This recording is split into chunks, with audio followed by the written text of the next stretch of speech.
I had always considered myself a faithful woman, devoted to love and vows, made with a heart full of emotion. But that day, just 3 days after my wedding, I began to feel something strange creeping into my soul. Matteo had organized a dream honeymoon, a villa overlooking the sea, the salty scent that enveloped every breath, the sweet sound of the waves that seemed to whisper promises of eternity. He was attentive, devoted, in love.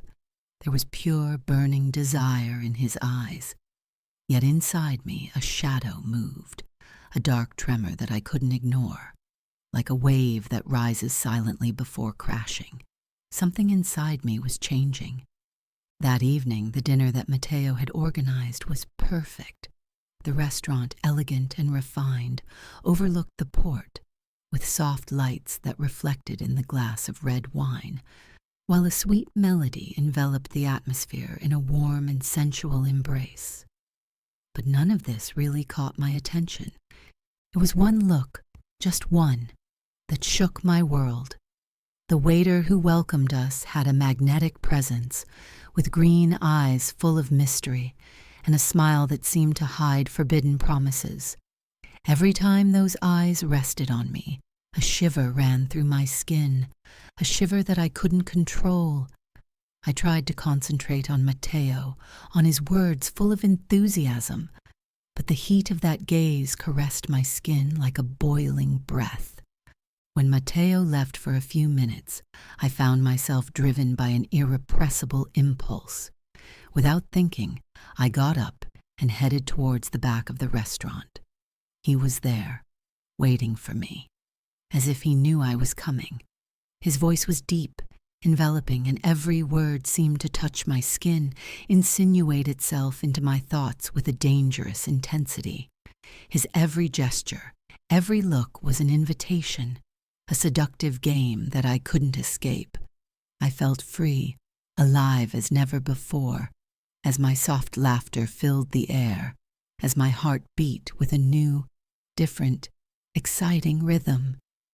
That night, lying next to Matteo, guilt tightened my chest, but an insidious desire lurked deep inside.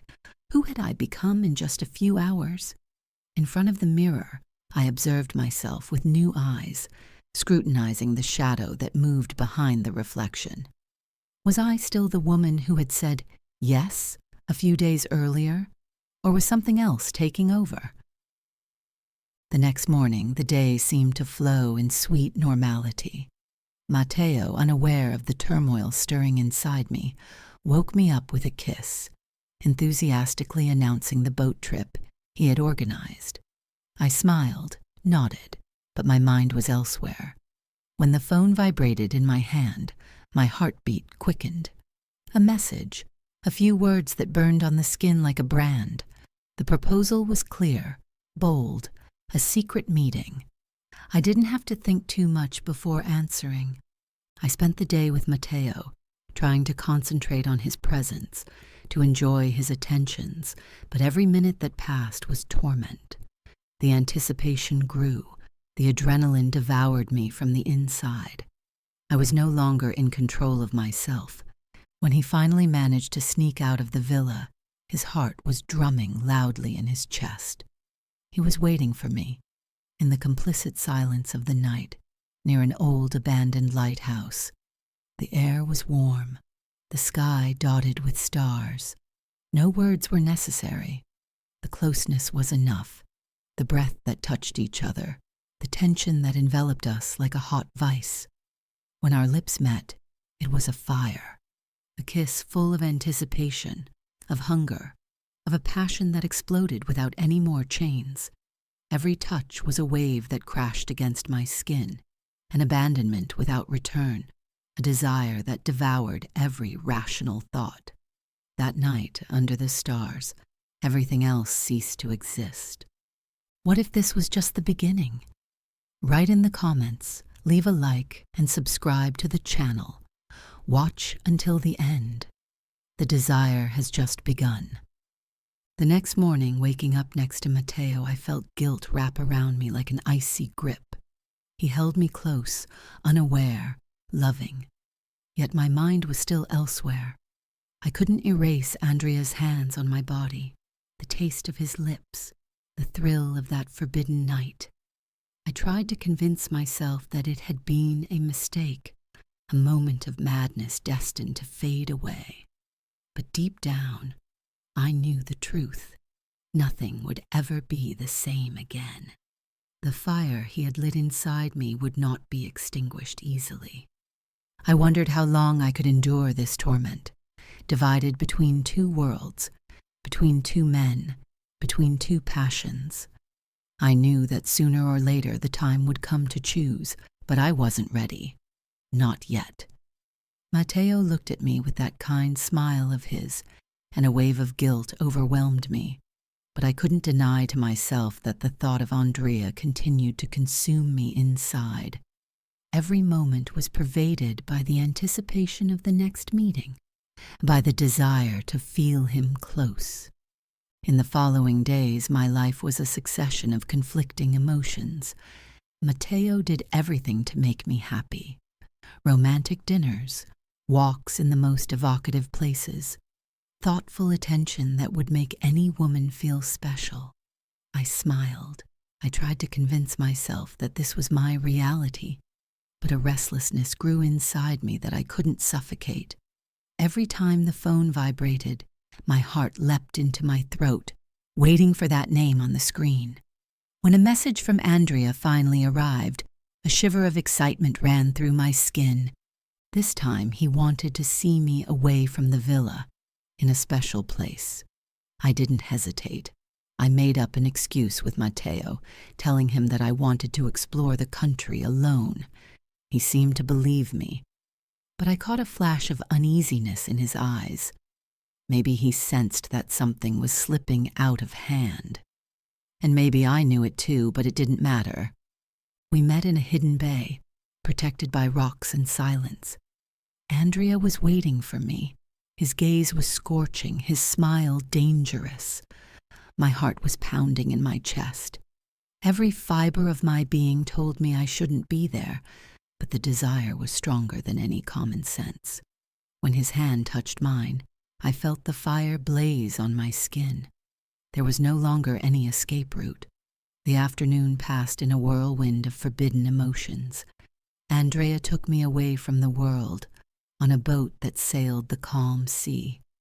We reached a deserted beach, far from prying eyes.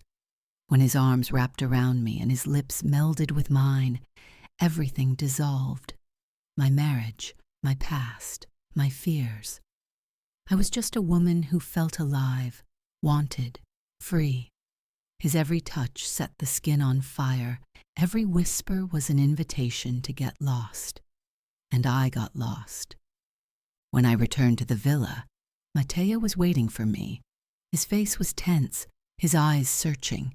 He asked me where I had been, with an unnatural calm, full of barely contained emotion. I felt hunted, like an animal that knows it has no escape. I tried to lie, but my voice wavered. Matteo said nothing. He peered at me silently, reading inside me. He finally nodded slowly, acknowledging that there was something I wasn't telling him, but reiterating his love and desire to see me happy. His unconditional love crushed my chest. The guilt suffocated me. I tried to stay away from Andrea. I tried with all of myself, but every message, every attempt he made to look for me rekindled the fire. Finally, I gave in. When I saw him again in a secluded bar, his smile was like a flame that melted all my resistance. He asked me why I was avoiding him, and I couldn't answer.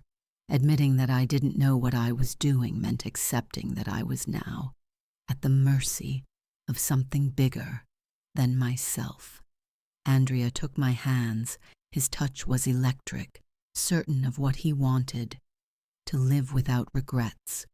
Those words were like a punch. How could something so wrong feel so right?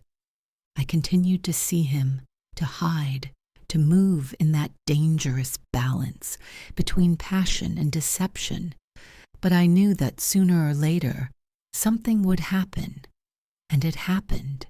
That morning, while Matteo was out, I went to the abandoned lighthouse to meet Andrea.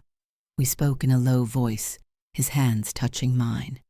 Then, a noise behind us. I turned, my blood freezing in my veins. Matteo was there. He observed us with eyes full of anger, pain, disbelief. In a cold tone, he admitted that he had discovered everything, every lie, every stolen moment. My heart stopped in my chest. Andrea tried to say something, but Matteo stopped him with a sharp gesture. That moment was just between me and him. He grabbed me by the wrist, dragging me away with no more masks, no more pretenses. When we arrived at the villa, his face was marked by torment. The pain in his voice tore through me. He asked me why I had done such a thing, why now, after everything we had experienced together. I had no answers, only tears, only confusion. I didn't know why it happened, but I knew I felt lost. Matteo stared at me for a long time. Then, with a broken breath, he held me tightly. He still loved me, but he couldn't live in that uncertainty. I had to choose. His words pierced me. I couldn't sleep that night. I walked to the beach, lost in my thoughts.